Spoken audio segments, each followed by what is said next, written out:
रोते हुए अपनी माँ सुनीति के पास आते हैं। माँ की गोद में बैठ जाते हैं, रोए जा रहे हैं। माँ पूछती है, ध्रुव क्या हुआ, क्यों रो रहे हो, मुझे बताओ। ध्रुव जी कुछ कह ही नहीं पा रहे। भगवान की कृपा जल्दी प्राप्त होती है, भगवान जल्दी प्राप्त होते हैं।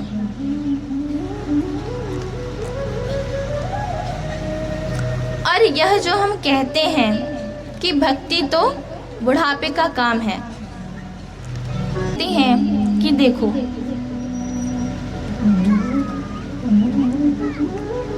तुम्हारी सौतेली माँ ने तो तुम्हें वह बताया जो मैंने आज तक तुम्हें नहीं बताया। उन्होंने कितनी अच्छी बात कही कि यदि तुम्हें बैठना ही है तो परमपिता परमेश्वर की गोद में बैठो। इस राज सिंहासन पर बैठने से क्या होगा। ध्रुव जी समझ जाते हैं।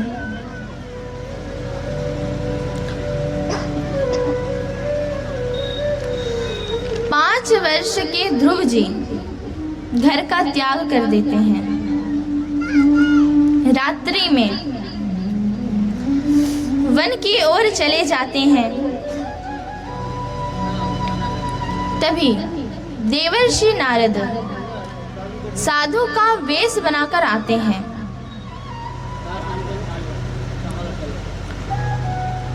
कहते हैं, बालक तुम कौन हो? मुझे लग रहा है कि तुम अपने घर का रास्ता भटक गए हो। चलो मैं तुम्हें घर तक पहुंचा देता हूँ।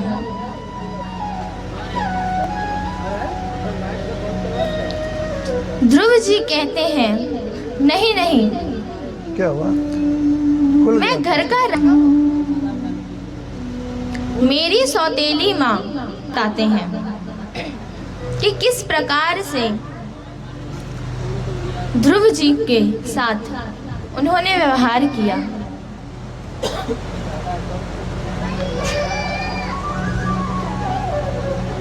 देवर्षि नारद कहते हैं, अरे ध्रुव,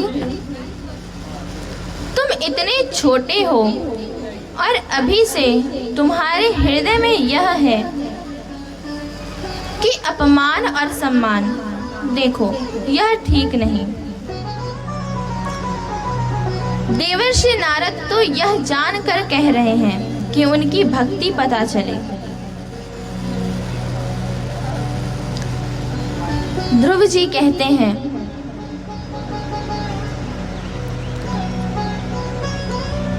नहीं, मैं अब घर लौटकर नहीं जाऊंगा। देवर्षि नारद कहते हैं, देखो ध्रुव, क्या तुम्हें पता है तुम जिसे प्राप्त करने जा रहे हो उनको प्राप्त करना बहुत कठिन है। बड़े बड़े संत महात्मा तपस्या करते थक जाते हैं, किंतु एक बार भी उस परमात्मा की झलक, और तुम्हें भगवान की प्राप्ति करनी है। चलो मैं तुम्हें घर छोड़ देता हूँ। ध्रुव जी कहते हैं, हे मुनि,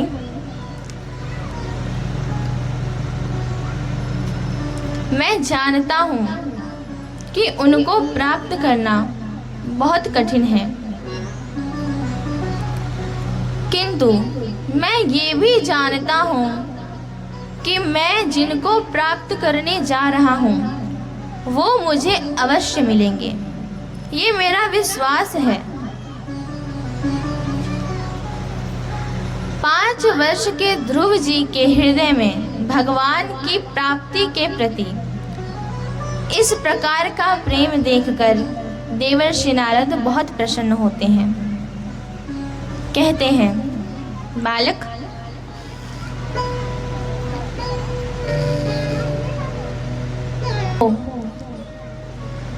शीघ्र ही तुम्हें प्राप्त हो।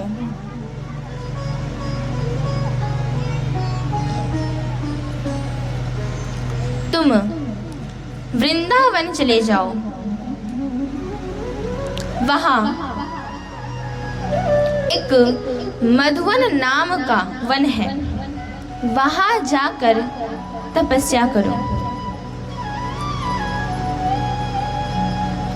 और मेरी यह विश्वास है कि भगवान तुम्हें अवश्य अपनाएंगे। ध्रुव जी देवर्षि नारद को अपना गुरु मान लेते हैं।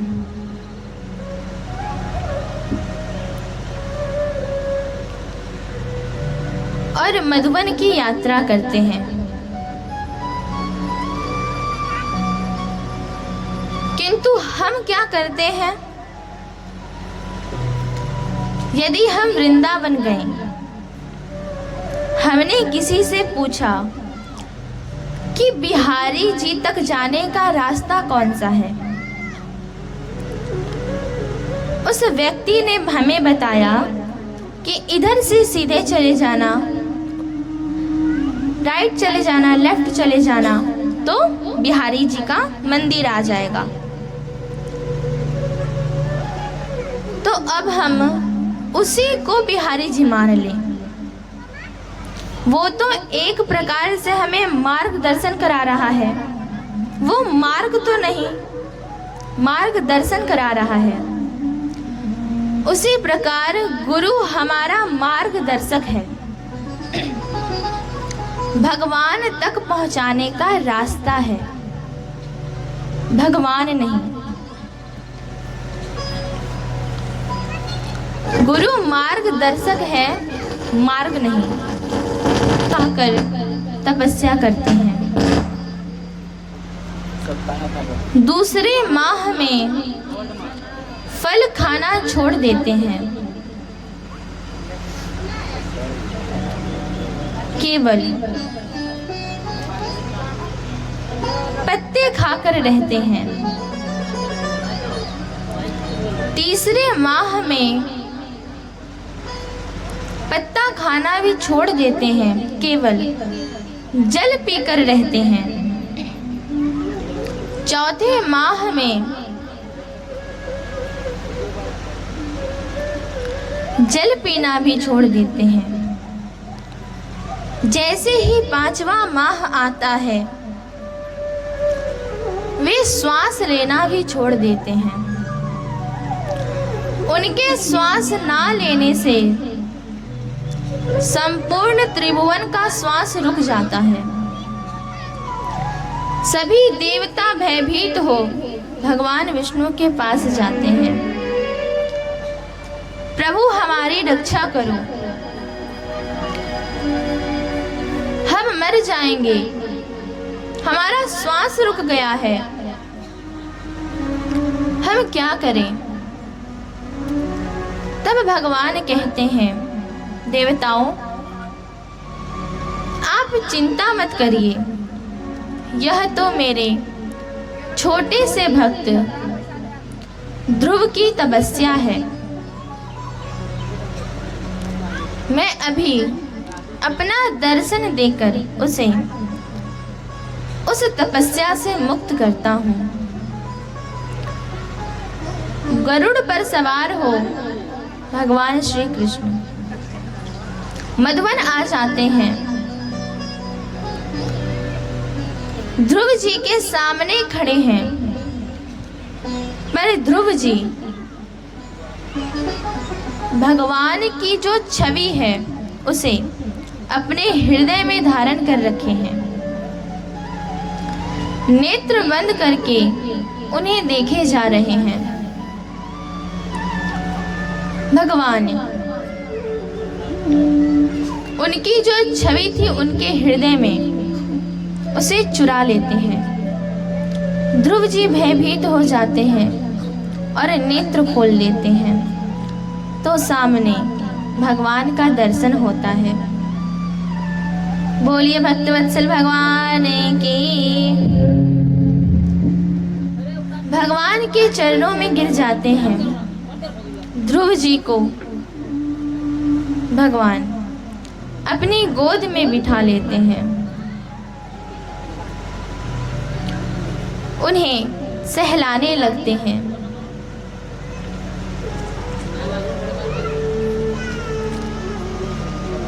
अनेकानेक वरदान देते हैं।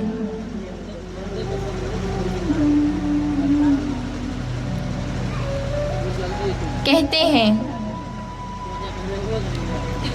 कि ध्रुव, तुम उस ध्रुव पद को प्राप्त करो जिसकी ग्रह नक्षत्र तारे परिक्रमा किया करते हैं और 36,000 वर्षों तक प्रजा का पालन करो। तत्पश्चात मेरे धाम को प्राप्त करो।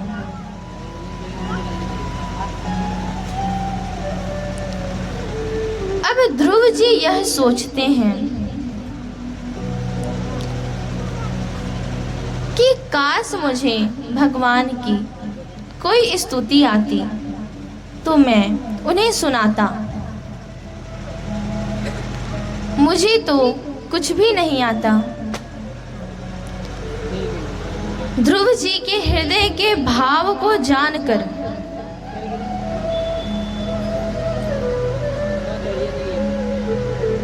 भगवान अपने शंख को उनके कपोलों पर स्पर्श कराते हैं। तभी उन्हें सारे वेदों का ज्ञान हो जाता है। आशीर्वाद देकर भगवान अंतर ध्यान हो जाते हैं। ध्रुव जी जब मधुवन से लौटते हैं, यह बात राजा उत्तानपाद को पता चलती है।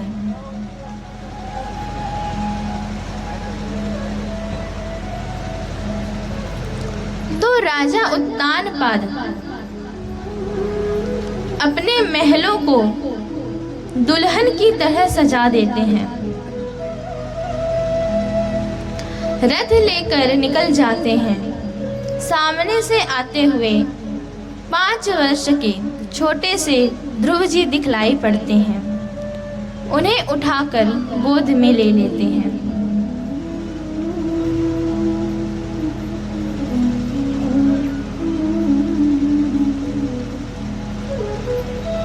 यह है भगवान की भक्ति।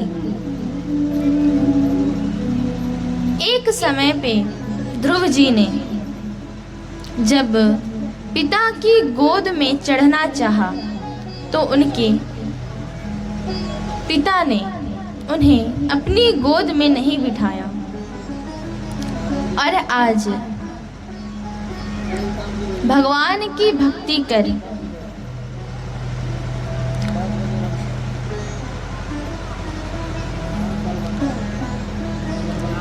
5 वर्ष के ध्रुव जी ने 5 माह में कठोर तप करके भगवान को प्राप्त किया। और आज उत्तानपाद उन्हें अपने हृदय से लगा लेते हैं।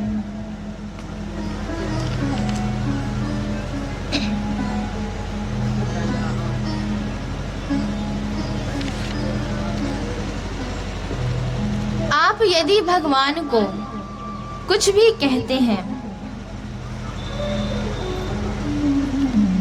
तो उसे भगवान तो सुन लेते हैं, किंतु जब आप किसी भी भगवान के भक्त को, वैष्णव को कुछ कहते हैं तो वो भगवान बर्दाश्त नहीं कर पाते।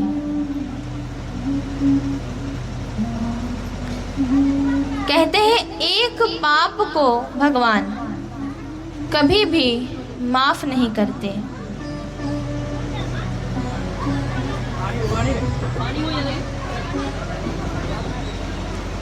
भक्त का अपमान करता है, इसे भगवान कभी भी माफ नहीं करते।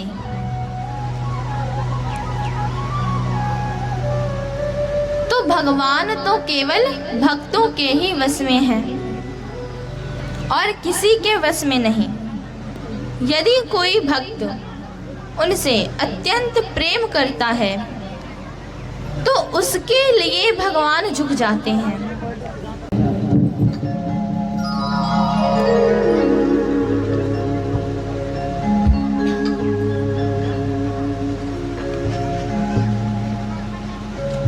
तो भगवान किसके वश में है?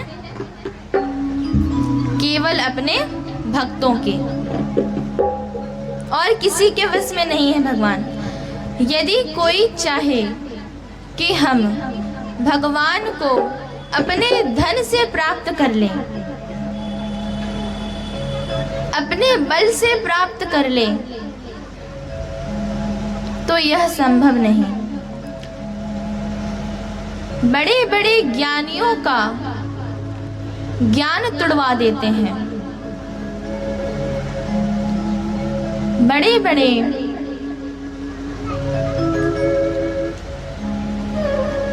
संतों का संन्यास धर्म तुड़वा देते हैं, बड़े बड़े धनवानों का धन का जो अहंकार है वो तुड़वा देते हैं, पर कभी भी किसी प्रेमी का, किसी भक्त का प्रेम नहीं तुड़वा देते। वो तो खुद झुक जाते हैं उसके प्रेम के आगे।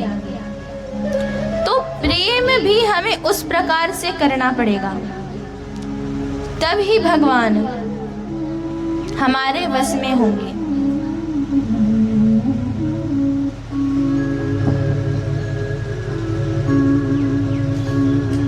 तो भगवान केवल भक्तों के वश में हैं।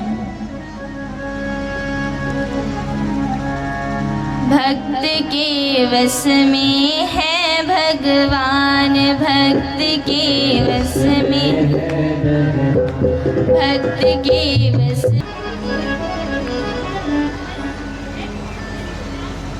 36,000 वर्षों तक राज्य संभालते हैं।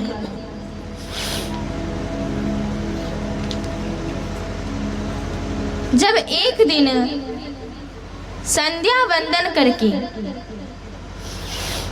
उठे थे, तभी आकाश मार्ग से एक दिव्य विमान आता है। उस विमान पर भगवान के पार्षद विद्यमान थे। ध्रुव जी के चरणों में प्रणाम करते हैं, कहते हैं, ध्रुव जी, अब आपका समय हो गया, चलिए।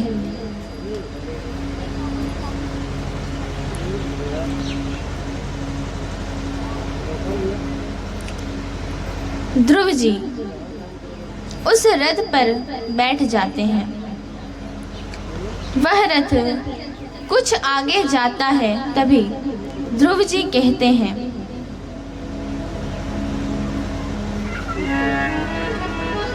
कि हे पार्षदों,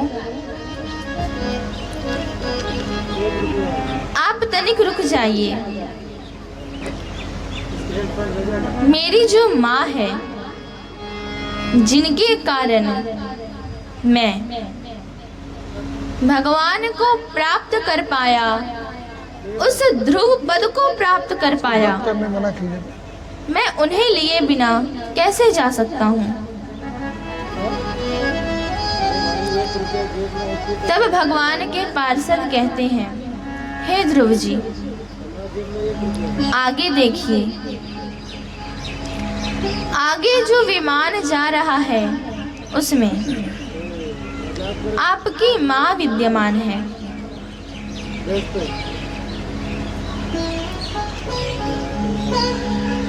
आप जैसे भगवत भक्तों की माँ भला पीछे कैसे रह सकती हैं।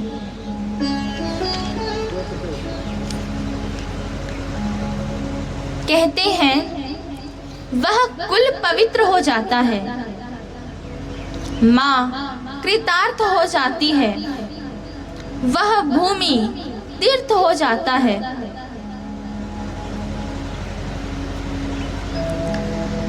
जहाँ जिस स्थान पर आपके जैसे भगवत भक्तों का जन्म होता है।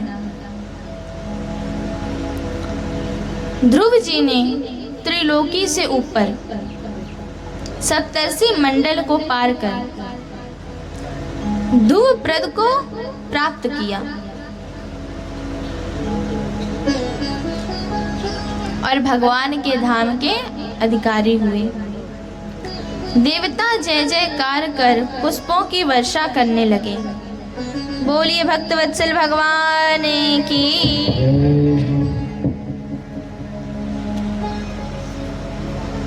तो ध्रुव जी ने कहां पर तप किया था? कहां पर? वृंदावन में। और वृंदावन में भी किस स्थान पर?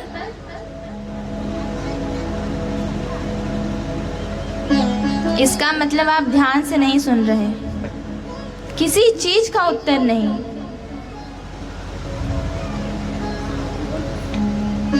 ऐसे भागवत सुनने से क्या लाभ बताइए?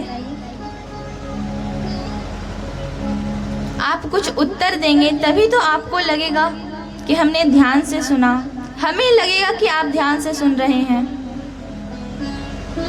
केवल देखने से, सर हिलाने से समझ थोड़ी आता है, आप कुछ बोलेंगे तब तो। ध्रुव जी मधुवन में जाकर तप गए। मधुवन कहाँ है? वृंदावन में।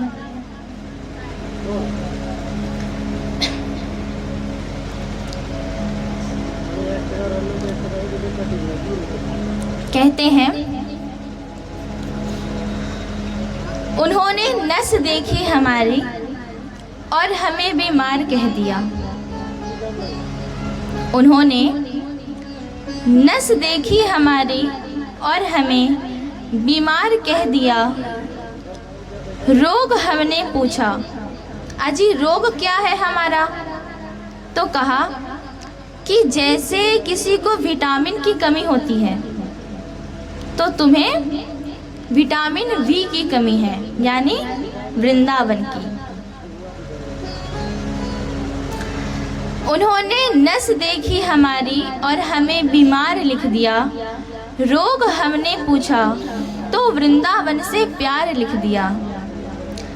कर्जदार रहेंगे उस वैद्य का हम जीवन भर, जिसने दवा के नाम में श्री राधा नाम लिख दिया। बोलिए राधे राधे। तो सभी राधा रानी से प्रार्थना करेंगे कि हे राधे, एक बार हमें अपने धाम श्री धाम वृंदावन बुला लीजिए। तो कौन कौन करेंगे प्रार्थना राधा रानी से कि हमें वृंदावन बुला लीजिए? उठाइए, सब करेंगे।